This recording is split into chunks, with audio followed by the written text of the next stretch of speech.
Mari Compuche. Peumayan Tremoleimen. Fachen tu Leftrarotano Tranqui Jeffim. Así es, amigos y amigas, hoy hablaremos sobre el legendario Leftraro, un toqui ícono de la resistencia mapuche contra los españoles. Ha trascendido a lo largo de los siglos como un personaje con cualidades míticas, que reúne valores como la libertad, la lucha y la resistencia contra el invasor. A inicios del siglo XIX, incluso algunos impulsores de la independencia de las actuales repúblicas sudamericanas se formaron en una logia a la que llamaron Lautaro, que es la castellanización del Leftraro, que significa halcón veloz o traro veloz, ensalzando la imagen de Toqui Mapuche como ícono anticolonial.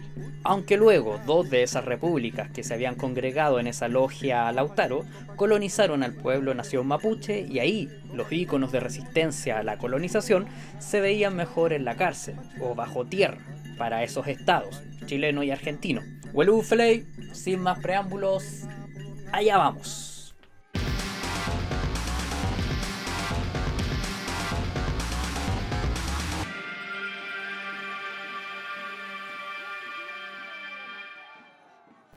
Era el año 1534, mientras Martín Lutero traducía la Biblia al alemán, Ignacio Loyola funda la Compañía de Jesús y tu tatarabuela tenía su 12º hijo. Pero no nos importa nada de eso, porque este año un Yushu nacía en algún sector de Calapaña, en lo que hoy es parte de la provincia de Arauco. Otros dirían que es cerca de Tirúa. Quien nacía era Leftraro, hijo del lonco Curiñanco, es decir, aguilucho negro, castellanizado también a Curiñanco. Cuentan que tomó el nombre de su lacu. En el Yiyipún se pidió a los ancestros que cargaran de Kimun al Pichiqueche, y así sus abuelos y abuelas siempre la acompañarían. Que se levanten Taincuifiquechayem en los hijos de nuestros hijos, y que nos acompañen y nos guíen por medio de los Peuma. Y tal como era la tradición, fue preparado desde joven para la lucha.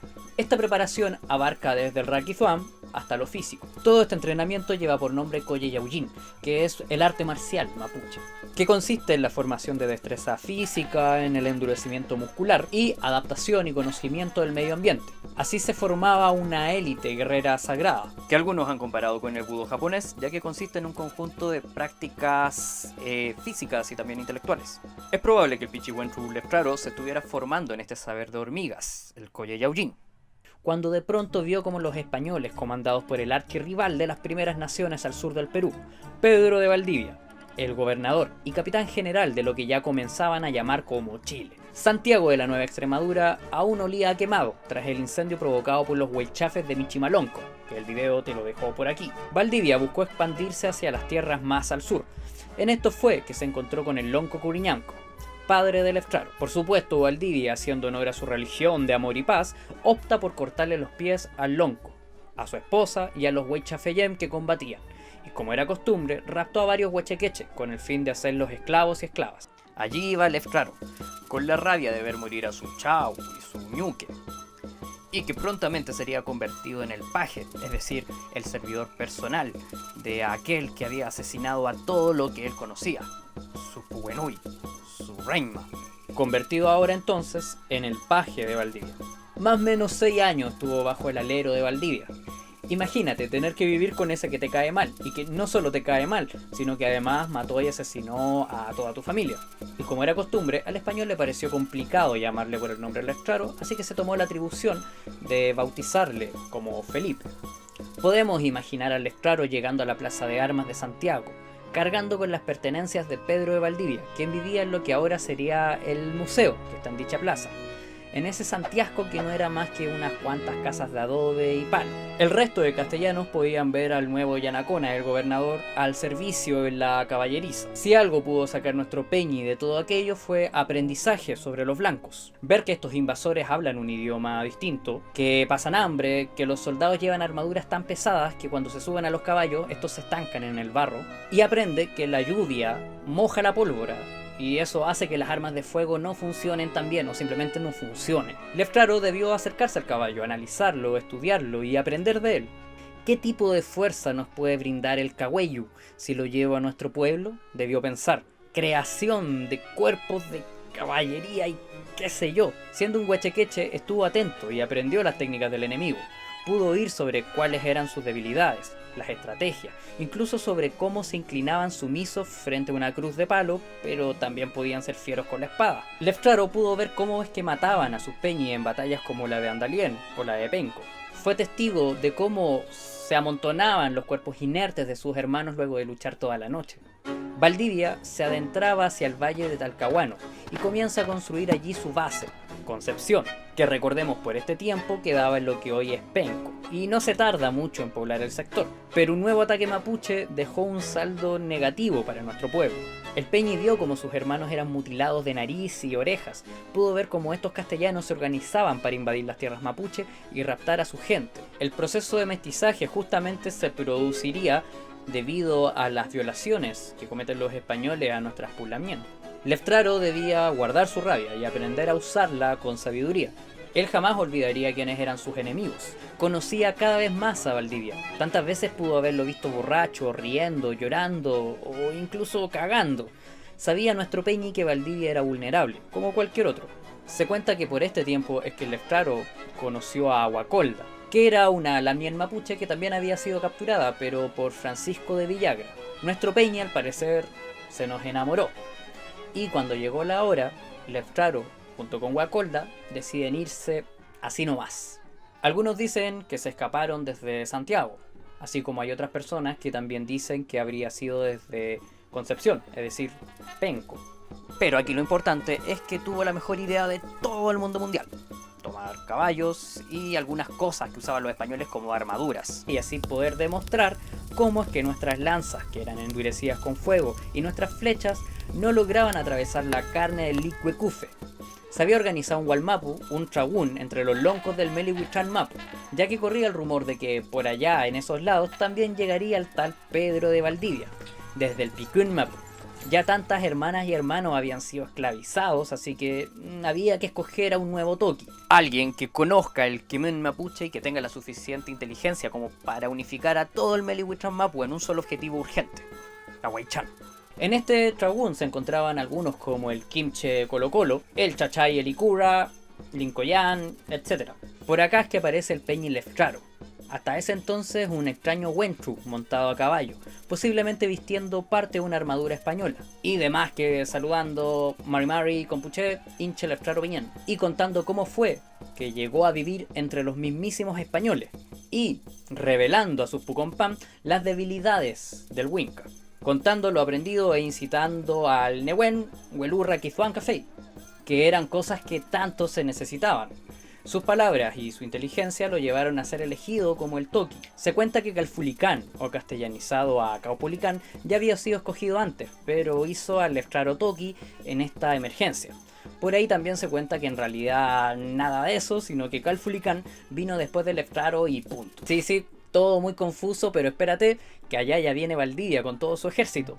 Y también con todo su yanacona, así que ya es tiempo de entrar en acción. O sea, aquí va a quedar la media cagá. Leftraro le dice a nuestro pueblo que las orillas del río Tucapel es el mejor lugar para guiar la batalla hasta ese sector. En los espesos bosques los españoles encontrarían la emboscada.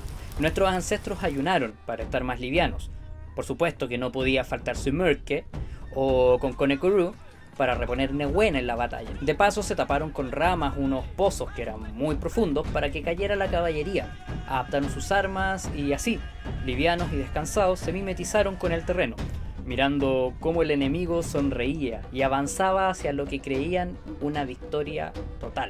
Ups, silencio incómodo, dijo Valdivia, así que mandó a algunos yanaconas a adelantarse, con el fin de que avisaran si es que todo estaba bien. Pero la siguiente vez que verían a estos enviados sería por pedazos colgando de un árbol.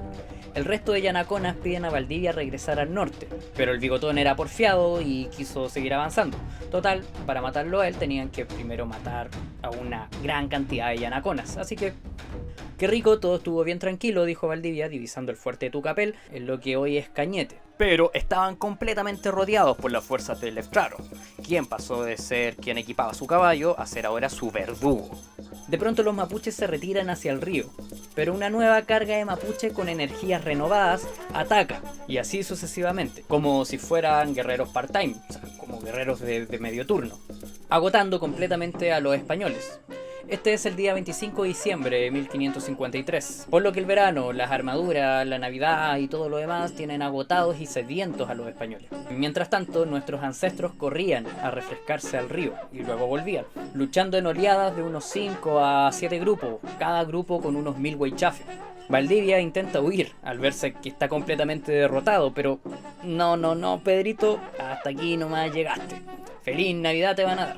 Una fafán palpiuque y posiblemente una yecán se mandaron nuestros ancestros. Leftraro captura a Valdivia y también a un capellán y los dirige hacia otro lugar. Vamos a estar a solas. Valdivia llora pidiendo piedad y haciendo las promesas falsas que hoy todavía hace cada presidente cuando quiere votos. Es decir, promete sacar a sus soldados del territorio mapuche y hasta ovejas incluso le ofrece a cambio de que le perdone la vida. Pero, así como no hubo piedad para los y las miles de mapuches asesinadas en los que se llevaba de guerra, ni perdón ni olvido, Huincatregua, y Valdivia es ajusticiado. Así es como terminaba el gobernador del Reino de Chile, sin testigos españoles que pudieran contar cómo fue la muerte de su jefecito. Así que la imaginación de los cronistas se puso a volar. Que le comieron el corazón, que con conchas le quitaron la carne, que se la comieron mientras él todavía estaba vivo y mirando, que le dieron a tragar oro fundido, ya que tanto quería ese oro, que le cortaron la cabeza y la pusieron en una pica, que hasta se hicieron a yecahue con su hueso. Y bueno, si quieren pueden insertar aquí abajo en los comentarios otras formas de morir. ¿Cómo pudo haber muerto Valdivia? Imaginación. La cosa era que cada versión fuera más cruel que la otra, para así poder dejar en claro que los mapuches éramos crueles, salvajes, despiadados a la hora de vengarse. En todo caso, si yo hubiera estado ahí, lo del oro fundido no me hubiera parecido una mala idea. Incluso algo de justicia poética tiene. Desde aquí en adelante hay un nuevo impulso en lo que los españoles llamaron la Guerra de Arauco. El nombre de Leftraro ganó fama incluso entre la realeza española. Nuestro Peñi establece el uso de pequeñas fortificaciones al frente del enemigo y también en la retaguardia. Creó formaciones de piqueros en al menos 3 líneas de combate. Y súmale a esto el ataque de los honderos por los flancos. Leftraro le enseñó a nuestro pueblo mapuche a explorar el terreno antes de lanzarse a la batalla, elegir el lugar donde se hará lucha, mimetizarse con el territorio, ser uno solo con la mapa. Desde ahora se atacaría en oleadas para cansar al enemigo, se podría atacar con lluvia para que se moje la pólvora de los cristianos y se introdujo desde aquí y para siempre el caballo. Leftraro rompió con las normas que tenían las batallas en este territorio hasta ese entonces, que tenían una noción un poco más ritualista. La guerra para los europeos era distinta a como la concebían los incas, por ejemplo, un poco más ritualista justamente. Los europeos eran más de la idea del exterminio total del enemigo o su esclavitud.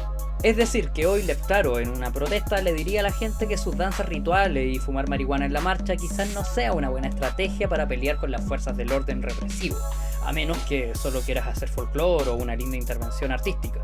Es posible que Leftraro fuera el mapuche que piensa, planifica y ataca directamente el objetivo. ¿Cuánta falta nos hace Leftraro? Otras batallas sucedieron y por supuesto que otro gobernador tendrían los invasores. Este era Francisco de Villagra y probaron sus fuerzas en 1554 en Marigüeño, cerca de lo que hoy es Lota.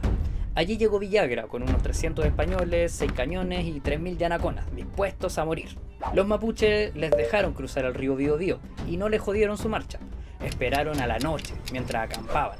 Era un 23 de febrero. Un grupo de soldados españoles se quedaron cuidando las balsas con las que habían cruzado el río. Pero Leftraro mandó a atacar justamente allí y quemaron las balsas. Así que ya no había ninguna posibilidad de una retirada española. Y desde allí en adelante el ataque fue bastante similar al que se le hizo a Pedro de Valdivia. Villagra, el nuevo gobernador, es laciado desde su caballo y está a punto de ser capturado, pero se salva, aunque no sin antes haber quedado bastante aturdido por los golpes. Ordena la retirada y la ciudad de Concepción quedó casi vacía.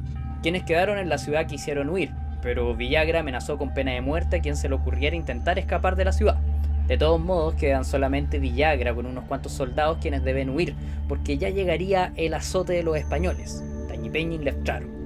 Pero había algo contra lo que era más difícil pelear: las pestes que trajo el Huinca, el hambre que dejaba la guerra. Villagra aprovecha esto para repoblar Concepción, pero Leftraro la vuelve a destruir con empalizadas. Y los españoles tienen que huir, incluso se van a la playa y muchos de ellos se tiran al océano intentando nadar.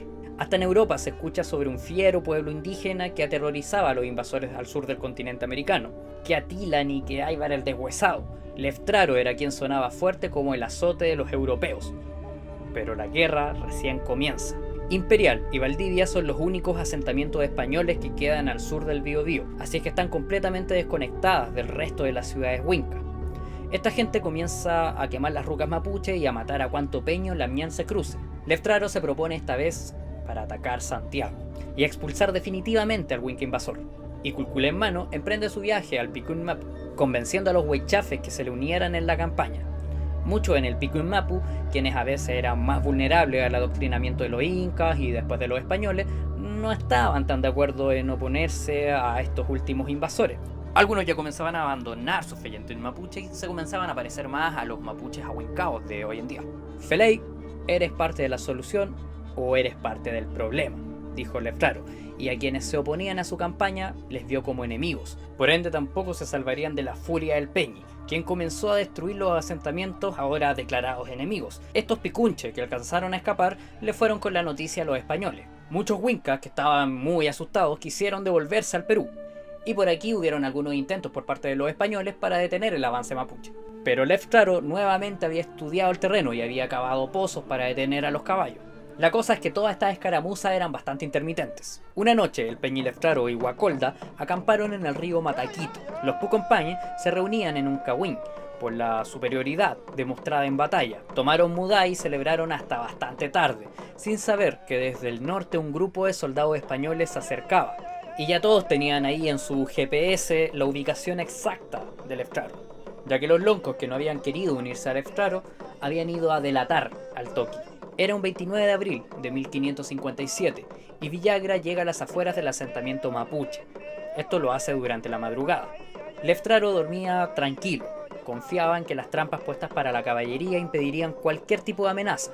Es Guacolda quien por medio de un peuma se le revela la muerte de su esposo Leftraro y también la de ella misma. Maimai Zomo Felei Punmai, habría dicho Leftraro, sin prestarle como mucha atención. Y a primeras horas de la mañana, un ataque sorpresa de los españoles pilla a los mapuches cansados, desprevenidos, confiados, y son masacrados. Leftraro se levanta rápidamente, toma su culcul para dar el aviso, toma su lanza para arrojarse a la muerte, la cual encuentra atravesado por una flecha. Las cercanías del río Mataquito están rociadas con sangre mapuche. La cabeza del Peñi es ensaltada en una lanza. Fue exhibida en la Plaza de Armas de Santiago como una amenaza a la insurrección del indómito pueblo mapuche. Incluso aquellos que traicionaron al Peñi Leftraro perdieron cualquier tipo de posibilidad de resistir al dominio español. No entendían que el ataque local al corazón del asentamiento español podía gestar el retorno de los huincas hacia el Perú. Los loncos y los huaychafes que delataron la posición de Leftraro no pudieron sino aspirar a ser servidumbre en las encomiendas españolas. Los huaychafes de la resistencia que lograron sobrevivir volvieron al sur del río Biobío para poder contarnos estas historias. Leftraro, si bien desmembrado, se inmortalizó en una figura símbolo para la resistencia mapuche. Así pasaran 100, 300 o 500 años desde su muerte. La sangre de Leftraro sigue corriendo por las venas de quienes hoy alzamos la voz para seguir la lucha histórica del pueblo mapuche, por la recuperación de sus tierras y por la desmilitarización y la descolonización inmediata de Wallmapu. Y si la guerra debe durar 500 años más, pues que la sabiduría y la fuerza que tuvieron los huaychafeyén como Michimalonco como Leftraro nos acompañe. Suscribirse, darle me gusta, tocar la campanita, tocar el timbre, lo que ustedes quieran, pero poder subir un video luego y no hacerlos esperar tanto. Me tomó mucho tiempo para las investigaciones y todo eso. Quiñepanco, Peucayal, Compuche. Aquí en esta casa murió mi padre, mi madre, mi hermana que murió, mis tías, todos. Aquí estoy yo. Entonces, ¿quién me va a venir a mandar? Yo soy Nicolás Quintremán Calpán, Pehuenche, Alto Biobío. Y seré hasta el final aquí. Porque mi tierra es mío. Porque la tierra no tiene precio. Y nadie vende su madre y su padre.